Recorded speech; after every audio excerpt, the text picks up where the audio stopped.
Welcome to Agent Spotlight. My name is Carlos Estrada. Welcome to episode number 30, I believe. 30 episodes now, going strong. And today you guys are in for a treat. We have an awesome real estate agent that is killing it in today's market. A market that's obviously you need a really good real estate agent if you're even gonna be considered. So definitely you wanna stay tuned, listen to what we have to tell you in regards to the market. And we have Christian Marquez with EMG Real Estate. Thank you guys for having me.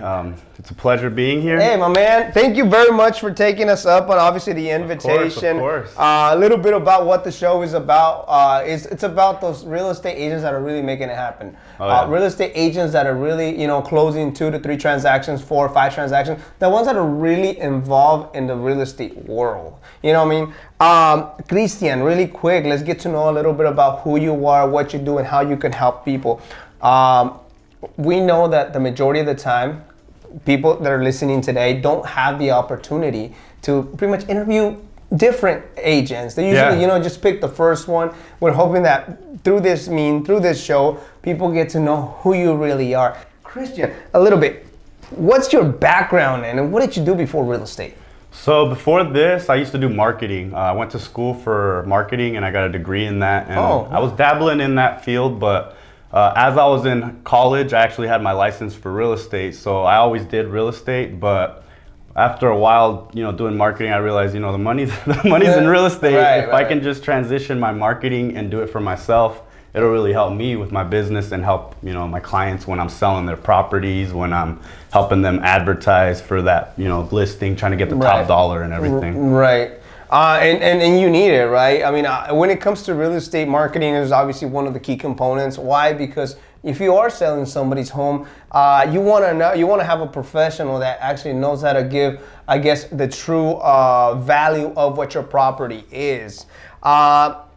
Christian, where are you from? Are you originally from Arizona? Born and raised, native here in Arizona. Oh, lovely. My mom is from El Salvador and my dad is from Chihuahua, Mexico. So I'm a mixed, mixed breed. I did not know that. Yeah, I'm a Salvadorian. So Central America, That's funny because my oldest son is half Salvadorian and obviously. Oh, no way! Half Mexican. I didn't know that. Yeah. So awesome. that's amazing. So para todos los salvadoreños allá, we got one. Guanacos. Listos para ayudar a la comunidad.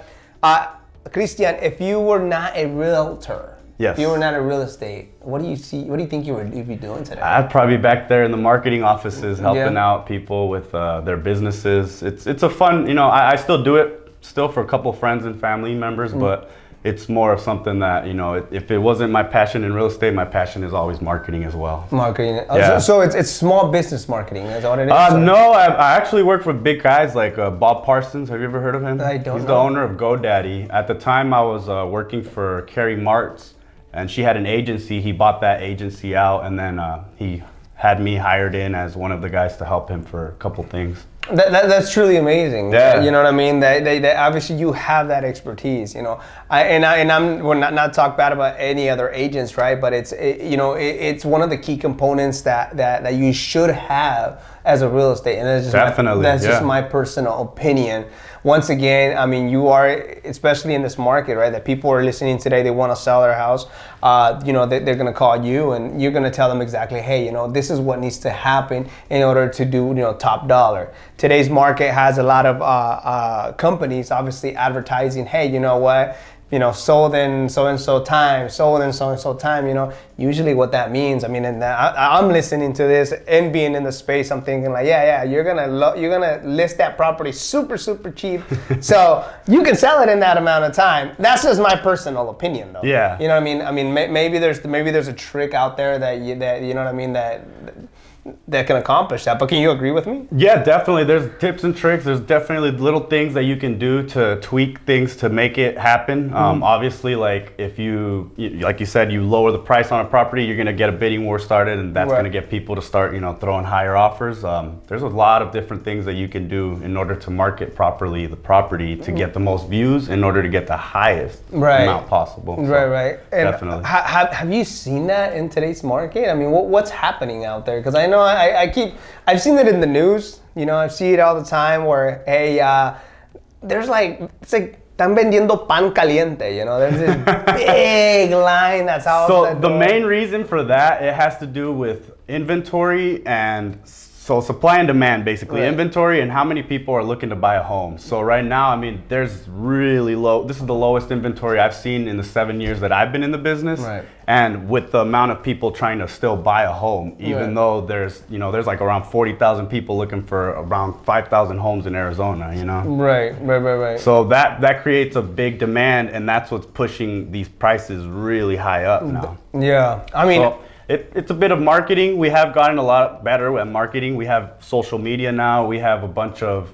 you know, technology that helps us really get to the end buyer now. Right. But a lot of it has to do with just supply and demand as well. Yeah.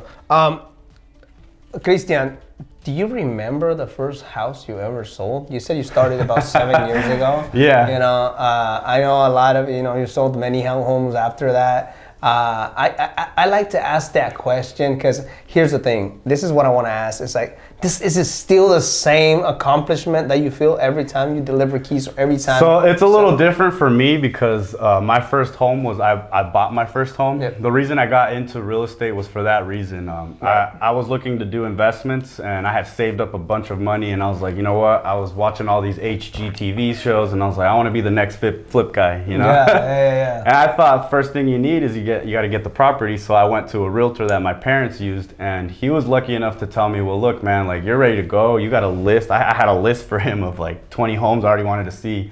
He's like, I'm going to be honest. He's like, I don't have time to be your go-to realtor as this investor. Yeah. He's like, but what I can do for you is I'll mentor you for free. He's like, you just have to get your license. And this is the best part for you. He said, next time you want to go see a home, you go and see that home. You show it to yourself. You decide now if you want to buy it. And when you do buy it, you earn a commission for buying it for yourself, he said. How's that sound? And all I had to hear was, I'm going to make money for buying my own home. Oh, I went out, got my license in a month, came back to him, and I told him, hey, I'm ready to start, you know? Right. And that's really how I got started. So I got my license, and then I told him, look, I started looking for my own home for myself. Right. And at the time, it was a learning experience, too, because I was like, well, you know, I'm fresh in the business. Yeah. If you know how once you get your license, they don't train you on sales. They don't train you on negotiation. They just teach you how to not get sued, basically. Pretty much. So I really had to figure it out on my own property. And I like that I did it for myself, so I didn't mess up anybody else's money or anything. Yeah. And you do learn. I was under escrow for 6 months. Wow. So 6 month escrow. 6 months escrow. Here's the thing. 7 years ago, I could see a seller being patient with you. Yeah, definitely. Right now, they would have told me kick rocks. I'm on to the next guy. You know. Yeah. What's funny is that the first property I actually bought was through Hubzu, and it was an auction home, and I put it on a conventional loan. Have you ever heard of that? I've never heard of that. So usually these are cash purchases. You have to. It has to be a cash purchase, but for some reason they had put on there that the financing could go through conventional. I think it was an error on their part or something, because later on the bank was trying to, you know, we messed this up. But I took a screenshot of that. Always take a screenshot. Always take, you know, proof and stuff. And I told them I'll go to court for this, you know, and they were like, no, you know what? If you don't buy the house, we'll put it back on the market again. But I ended up buying it, and the great part about that was because I was the realtor, I got to really move fast and try to get things going when they needed it. The reason I was in escrow for so long was because I didn't know that when you're an agent, you have to contact the escrow company and send them the earnest, right? Right. So I had sent the earnest, but I didn't know you needed wire instructions and stuff like that. I sent it directly to the bank, to the corporate bank. So it was just sitting in a Wells Fargo corporate bank. Here you are, licensed real estate agent, and making those kind of little mistakes. It's my first deal, so I was like, you know, imagine if I would have done this now for another client, not knowing this. And, you know, at the time I was like, that's why I chose to do it for myself first and, you know, try to get that learning experience. Once I did close it, then afterwards I learned, you know what, the first thing you do, you put it in escrow, make sure that the wire instructions are correct. They're not doing an ACH and they're not sending it to a corporate bank or something. But you got that figured out now, right? Yeah, I got that figured out, obviously. You got it all figured out, right? Yeah, now we do it right and we get that thing closed up. People are listening today, Christian, están escuchando, and they're like, okay, I'll find dandy, you know, mi compa salvadoreño, you know, de descendencia. How do I get a hold of you? So I'm really easy to get a hold of. I'm everywhere, social media wise, and I'm also I got 2 phones. One for the one personal, but if you want to reach my personal, I'll give you my personal and my business line. So I mean, I carry 2 phones for that reason. That sometimes, you know, I have one ringing and the other one's still going. I have a team member here. Please answer that. You know. How do you keep track of that? You know, I tried the whole 2 phones, but I can barely keep up with one. I have a team now. It's not just me alone anymore. It's my wife and I got 2 other members that are on my team now. Okay.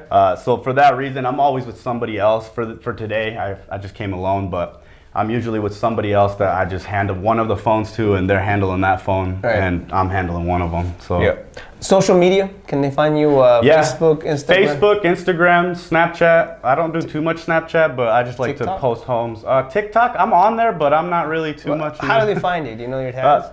Let me see. Christian Marquez. I believe it's Christian the realtor. We're gonna have you look that up. So I'll look it up later. So you can give us those information. We're gonna go a quick commercial. We'll be right back. We're gonna talk about more professional, how you can help them. Okay. Stay with us. Episode number 30, and we'll be right back.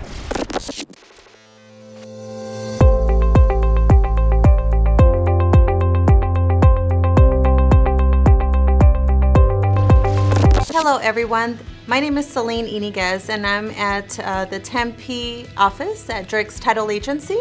I am an escrow officer, been in the business for over 20 years. A little bit about myself is that I am bilingual. For those of you that need assistance with those bilingual clients, I'd love to facilitate those transactions for you. Give us a call here at the Tempe location. Continue tuning in to Agent Spotlight.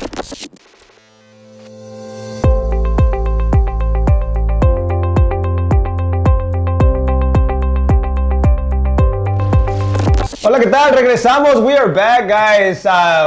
We're gonna do a little bit of things different. Usually Abel's here with us. Today is just me and Christian Marquez. We're chatting it up, obviously, into what, you know, actually makes things happen in the real estate world. What made him, you know what I mean, after 7 years, he's still strong, selling homes, helping the community. I know he has different business ventures, but you know what? We were behind cameras and he's like, you know what, we're gonna do shots or what? Where you got this tequila bottle? For those of you that are listening, they're looking at the tequila bottle, it's like, we're hoping that one of these days, Dwayne Johnson, you know, kind of just checks it out. We've been drinking this tequila for, you know, 30 episodes now. I think we're bottle number 3 or 4.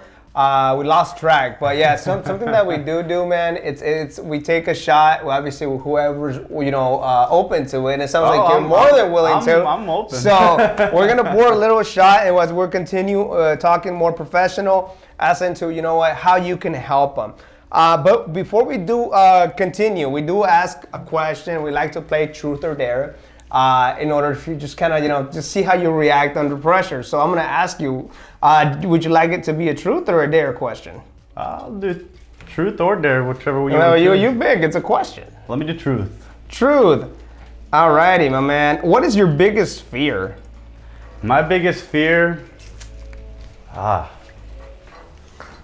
guess my biggest fear would be not succeeding, you know, not having any success in anything. I like to do stuff. I like to at least succeed in it. If I don't, I fear that, you know, I fear that a lot. Did you watch the Grammys? No, I didn't. You didn't watch the Grammys, but you've seen what happened, right? You know, well, with the Will Smith thing. Somebody got slapped. I think that if I was an actor, I think that would be it, dude. Like, just slapped in front of, like, at the Grammys. Like, anyways, but yeah, no, hey, you know what? That's a very valid fear. Yeah. You know, I think the fear of the unknown, the fear of, you know, you're not making it, or not things not going the way you plan them out to be. I think that's a very valid fear. Christian, so you mentioned that you're 7 years into your career. Yes. Tell me a little bit about how's that been. Have you found, what are the biggest struggles or hurdles that you have been able to, found that you ran into and you have been able to overcome? So the biggest struggles, I would say, was in the beginning. I was a very silent agent. I just kind of kept to myself because I was like, well, I still do investments. I do flips and stuff like that. Okay. So that is my main source of income. Yep. So I do have to, tend to those things. But afterwards, I started realizing, I can mix both of them together, right, and still help out, clients and help them get into homes that, maybe, I can get them a little cheaper if I can bring them my wholesale deals. So wow. I kind of mix them together. I've actually done that a lot now that, I have clients, especially right now, where they're throwing like 10 offers a week. Right. Imagine that. And we're throwing 10 offers here, 10 offers there. They all come back rejected. And I tell them, well, hey, look, I know this is the property that you guys are looking at, but I have a couple deals here that maybe, you want to be interested in as well. That's a very interesting topic that you touch. All right, so you do flips, you do investments. So people that are listening or that are your clients, you also connect them with those investments if that's something that they want to do. If that's something that I can do for them, yeah, definitely. I always try to help them with the real estate side first. That they obviously have that dream home that they're looking at, and it's going to be on the market usually. Right. These homes that we're finding on off market, they're not in the best condition. They're usually some type of distress to them. They're gonna need some work, right. But when it's something that now you're looking on MLS and you're looking at a home that's distressed too, and people are throwing 30,000 over just to get into it, to come and put another 20K to repair it. That's where I started thinking, well, hey, you're already looking at that messed up home. Why don't you come this way and maybe... Right. Well, here's the thing. A lot of the times, people that are buyers, they already know how to do some of the stuff that's required for them. Yeah. Correct? Oh, yeah. And they have the funds because they're, like you mentioned, they're going 30, 40 over.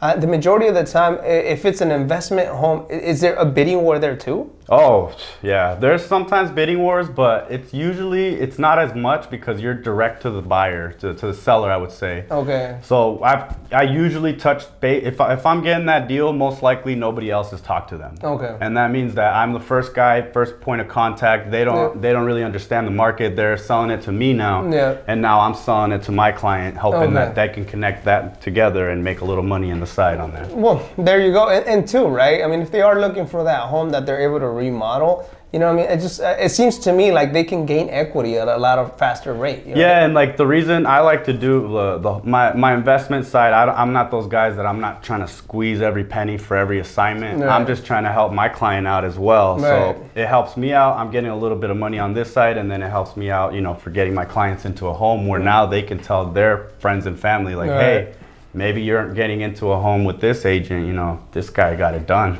Yeah. Question, my man. How do you prepare yourself every day to be the best version of Christian Marquez? So I believe a lot in God. I do pray a lot. That's the one guy I go to when I have a problem. If I need something, I know he's the one person that I can speak to and I can really be honest with and tell him, look, how I feel and what I need. And I mean, it's not always just asking. It's sometimes just thanking him for what I've accomplished and stuff, So that's cool that you say that. It's not always about asking. Sometimes it's just about saying thanks, right? No, and I mean we all have to give thanks. We're here sometimes it gets to the point, my man, where we're just thinking like, and it's happened to me. It was like I keep asking and asking, but it's like. It becomes maybe like a little selfish. Like you're always asking for asking for yourself, Yeah, and that's what usually people do. You don't pray to God until you have a problem, right? Exactly. Well, I was raised like I learned it from a pastor of mine that he that's how he taught us to pray to him. He's like, you guys are always asking. He's like, he's gonna want to hear thank you. Yeah, exactly. Well, I think all of us want to hear thank you, right? Yeah, we all want to be you help somebody, especially like take them from point A to point B, or you even go the extra mile where, hey, here is this property that you can buy, which, hey, I can turn around and flip that house or remodel this house and make X amount of money, but I'm gonna give it to you because you and your family need it, and you know what I mean. And you guys can fix it and make the money that I was gonna make. So technically, it's kind of like taking money from your pocket to give it to your clients, just out of the kindness of the heart, really. Yeah. I mean, if you look at it like that, yeah, but I always like to think, you know, there's always that deal for somebody. You know, if that deal wasn't going to be for me, I know God wanted it for them. I'm 100% okay with that, and I know that God's going to bless me 3 times more with another deal. Maybe, man, you know? There's a reason why I haven't been blessed. That's and I'm not saying that I'm not blessed. I'm saying maybe I would have more. I mean, try it out, you know. Christian, people are listening and they're like, you know what, you guys are talking good topic. You guys are, you know, chatting it up about, hey, you know, potentially I'm looking in the wrong, you know, in the wrong place. Meaning like, hey, I'm fighting with all these people in the regular market, and maybe I should be calling Christian, so maybe he can connect me where I can find a home that I can remodel. And you know what I mean? Maybe it'll work, right? Yeah, definitely. I do have to ask you though, because people are asking, you know what, this market is crazy. Is it still a good time to buy? It's definitely still a good time to buy. So we are projected to go up at least another 20%. Mm-hmm. Last year we went up 31.2. Everybody rounds it up to 32. Yeah. I like to say the exact number. Right. But I mean, just looking at that number itself, that's more than what some people made in a year. If the average home, I think that was like $50,000 that they appreciated here in Arizona. Oh God. So I mean, just think about it.